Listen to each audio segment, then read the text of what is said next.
would you purchase the X-Carve that you got for free? Good evening.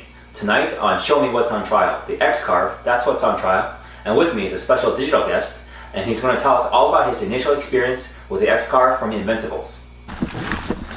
Looks like you're in some kind of a walkabout. So, tell us what makes you qualified to give us a review on the X-Carve. I received one from Inventables. For free? Yes and no. Explain. Inventables gave me an X-Carve in exchange for a project, a set of plans for said project for their website, and I was to do a review of my experience after the first project. Is that all? No, future sponsorship depends on how this first one works out. Do you want to be sponsored for future projects? Yes. So, then how can you give an unbiased review of the X-Carve? Can you put a price on integrity? I don't know. Let me check on eBay. No, you can't buy integrity. Right, of course not. My thoughts exactly. I didn't find an app for it, so there must not be any money. So, what's the most positive thing you can say about the X-Carve? It is the most versatile tool I've ever had. Can you elaborate? Well, the X-Carve is a tool, and from that point of view, it has many functionalities. Don't other tools have functionalities? Isn't your table saw multifunctional? Yes, other tools have multifunctionality. The table saw, for example, can cut in straight lines, but the X-Carve can cut in curved lines. A bandsaw can cut in curves. Yes, there are enough bandsaw boxes to prove that point, but the X-Carve gives you a precise and repeatable cut. And what if I don't care about precision and repeatability? Well, the X-Carve can also cut something just once. But can the X-Carve cut like my miter saw? Yes, but why limit yourself to miter cuts? The X-Carve can cut anything you can think of in 2D space. Wow, 2D space? That's a lot of space. Yep, you just need longer rails. And a flat world. Well, that goes without saying. Really? Because I just said it. I can cut 5-inch thick material on my table saw, my bandsaw, and my miter saw. Can the X-Carve do that? Well, I know for a fact that you don't actually have a bandsaw, but I've only used the X-Carve to cut delicate and fine detailed work, and in my experience, I would not use the X-Carve to rough out large shapes. So on delicate works, the X-Carve excels? Yes, I found its ability to work in details very pleasing. Why do it on the X-Carve? Can't you do it all by hand? It takes a lot of practice to cut by hand, but it doesn't take any practice to cut on the X-Carve. So you're saying the X-Carve is for people who are too lazy to learn hand techniques? I think you misunderstand. Really? Because that's what I wanted to hear. I used the X-Carve to cut out pieces that are otherwise too time consuming to do by hand, and then I go back in and adding the hand details that no machine can possibly do. You know, the X-Carve is sort of a machine for the mind, and it allows you to create things, but you don't have to put in the 10,000 reps required to learn hand skill. I still want to hear that you're saying it's a tool for lazy people. Not at all. Let me give you an example. Frank Lloyd Wright didn't build the houses, but doesn't mean he can't.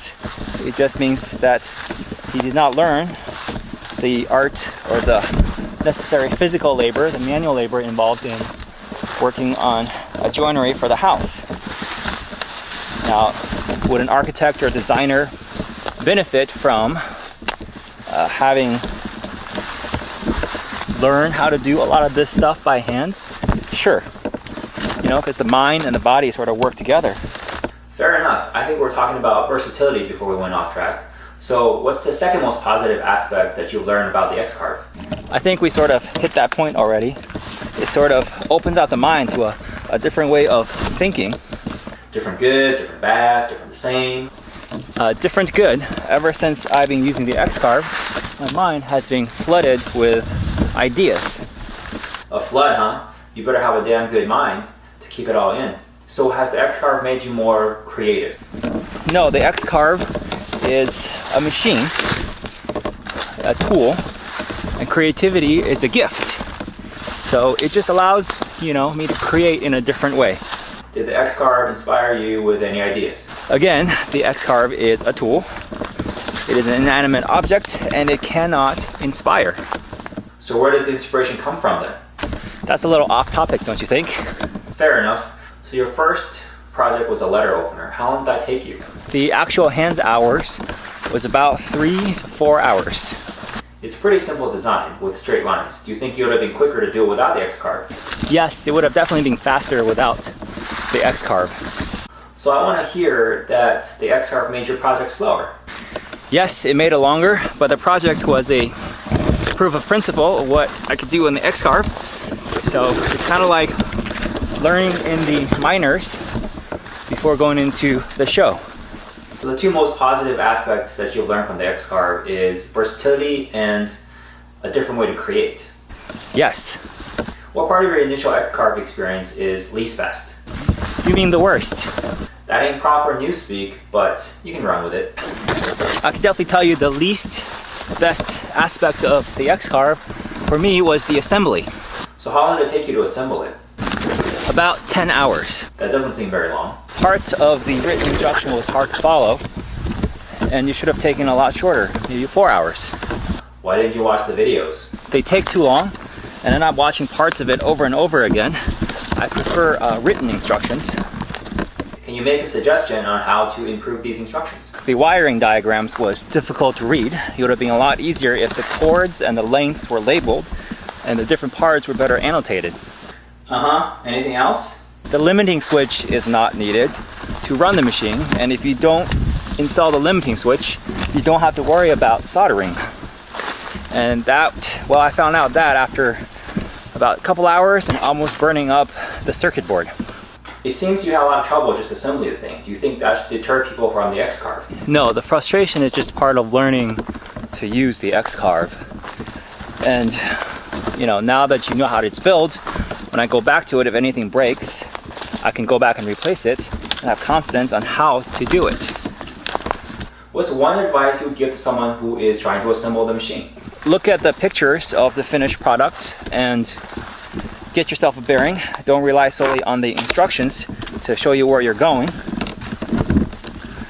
And I would also pre-tap the so-called self-tapping screws. That saved me a lot of time. You know, that sounds like two pieces of advice. No wonder you couldn't follow some instructions. Alright, moving on. Picture yourself as a person who might think about X-Carve. Would you purchase the X-Carve that you got for free? No. Why not? This thing is over $1,500. And I don't know a lot of people that have that kind of cash laying around. So it's a cost issue. Yes. Doesn't Inventable have different versions of the X-Carve? Why, yes. That leads me to my next point. Can you get to it already? I would consider purchasing the 500mm X-Carve for about $900. That's still a lot of money. Yes, that can still buy a lot of lattes. I don't understand why you like those foo-foo Italian drinks. So you'd get the stock 500mm X-Carve. I would consider buying the half-meter X-Carve, and I would also upgrade from the 60-ounce motors to the 140-ounce motors, just in case if later I wanted to upgrade the spindle. So you can replace different parts. Yes, it is modular, and all the parts can be changed out. Ow. That's nice, but how would you justify the purchase of almost $1,000? You mean the versatility and the different way of looking at things aside? Yes, put those things aside. Those would be the two main reasons for me. Does it counteract the price tag? Now that's a good question. I know, that's why I asked. So do you have an answer or not? Since I got mine for free, I can't speak accurately from the point of someone who's thinking about spending their own money on the X-Carve. But since I've used it, I think it is worth the money. But I still think it's a tough decision. It would be nice to try the machine before buying it. Yes, after trying it, I am impressed. You know, it's a neat tool, but the truth of the matter is the most creative people don't necessarily have the funds to be able to be benefited by the X-Carve. Right. That's a shame though. Yes, it is. Well, we can't end the show on a sad note. So besides saving up cash to buy the X-Carve, give us another way how people can get one. I would suggest 4 or 5 artists go together on a single machine, and that would really cut the amount of cash needed from any single person. Give us one more. Ask for cash from mom, dad, grandma, grandpa, aunt, uncle, brother, sister.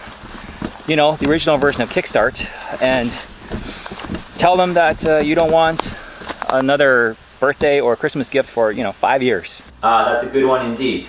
Well, thank you for having this chat with us. My pleasure. So I hope you found this review useful. If you have more ideas on how people can mitigate the effect of the cost of the X-Carve, please leave it in the comment section. And thank you for stopping by, and I'll see you next time on Show Me What's on Trial.